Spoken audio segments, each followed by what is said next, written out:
নিজের প্রযোজিত ছবিতে গান গাইবেন লতা মঙ্গেশকর।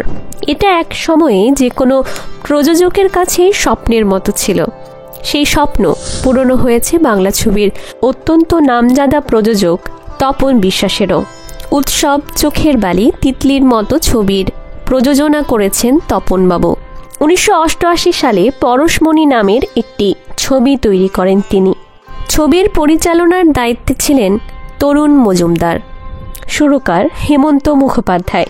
সেই ছবিতেই সন্ধ্যা রায়ের কণ্ঠে একটি গান গেয়েছিলেন লতা মঙ্গেশকর, যায় যে বেলা যায়। কিন্তু সেই গানটি ছাড়াও তপনবাবুর অন্য অভিজ্ঞতা আছে লতা মঙ্গেশকরকে নিয়ে। তিনি বলেছেন, আমার প্রথম ছবি নাম কলঙ্কিনী। ছবির কাজ শেষ হওয়ার অনেক আগেই মুক্তির তারিখ ঠিক করে ফেলেছিলাম। আর ঠিক করেছিলাম ছবিতে কাজ করবেন উত্তম কুমার। তার কদিন আগেই ওগোবধূর কাজ করার সময়ে উত্তমবাবুর মাথায় চোট লেগেছে। উনি বাড়ি থেকে বেরোচ্ছেন না, কিন্তু উত্তমবাবুর শ্যুটের মাপ নিতে হবে। কি করব কিছুই বুঝছি না। এর মধ্যে আমাদের মুম্বাই যাওয়ার কথা। আমি, ছবির সুরকার শ্যামল মিত্র আর পরিচালক দীনেন গুপ্ত। উত্তমবাবুর সঙ্গে কথা হচ্ছে না, তাই চিন্তায় পড়ে গিয়েছি। হঠাৎ মহানায়কের ফোন। আমাকে বললেন, শুনলাম চিন্তায় আছেন, নিশ্চিন্তে বম্বে থেকে ঘুরে আসুন।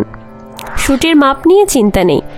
খোকা অর্থাৎ দীনেন গুপ্ত, খোকাকে বলে দিন আমার কাছে 300-র বেশি শ্যুট আছে, ওর পছন্দ মতো পরে নেব, অসুবিধে হবে না। এরপরে তপনবাবুর শ্যামল মিত্র এবং দীনেন গুপ্ত রওনা হয়ে যান মুম্বাইয়ের উদ্দেশ্যে। প্রথম কাজ ছবির গানের জন্য কিশোর কুমারকে রাজি করানো। কিশোর কুমারের সঙ্গে দেখা হলো না, কিন্তু ওর সহকারী শ্যামল মিত্রকে বললেন, কোনো চিন্তা নেই, কিশোরজি আপনার সঙ্গে কাজ করেছেন, উনি আপনার গান গাইবেন। স্টুডিও থেকে ফিরে এলাম। পরদিন সকালে 3 জনে একসঙ্গে বসে চা খাচ্ছি। হঠাৎ ডোরবেল বাজলো। শ্যামল মিত্র সহকারী দরজা খুলতে গেলেন। বাইরের ঘর থেকে কানে এলো, কেউ একটা মারা গিয়েছেন। আর একটা শব্দও শুনতে পেলাম, কুমার। বুকের মধ্যে ছ্যাঁত করে উঠল। কিশোর কুমারের কিছু হলো না তো? ওর জন্যই তো বম্বে আসা। এরপরে দেখি শ্যামল মিত্র কাঁদতে কাঁদতে মেঝেতে বসে পড়েছেন প্রায়। আমায় বললেন, কলকাতায় ফিরে যেতে চান। উত্তম কুমার আর নেই। উত্তম কুমার নেই, বাংলা ছবির কি হবে? ওদের কি হবে? যে ছবির জন্য এত দূর আসা, সেই কলঙ্কিনীরই বা কি হবে?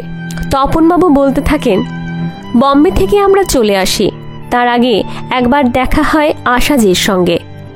আমরা আশাজির বাড়ি গিয়েছিলাম। আশাজি হঠাৎ বললেন, শ্যামলদা, লতাজি আপনার সঙ্গে দেখা করতে চান। সেদিন দেখেছিলাম বাংলা ছবির প্রতি বাঙালিদের প্রতি লতাজির কি অগাধ টান আর ভালোবাসা। শ্যামল মিত্রের সঙ্গে দেখা হতেই লতাজি ওর হাত ধরে কাঁদতে শুরু করলেন। বললেন, উত্তমবাবু এত তাড়াতাড়ি চলে গেলেন, কি হবে এরপরে? কাকে আশ্রয় করে এগোবে বাংলা সিনেমা? সেদিন বসে বসে শুনেছিলাম লতাজির সঙ্গে উত্তম কুমারের কাজের অভিজ্ঞতা, পুরনো গল্প, এক কিংবদন্তির মুখে থেকে শোনা আর এক কিংবদন্তির গল্প।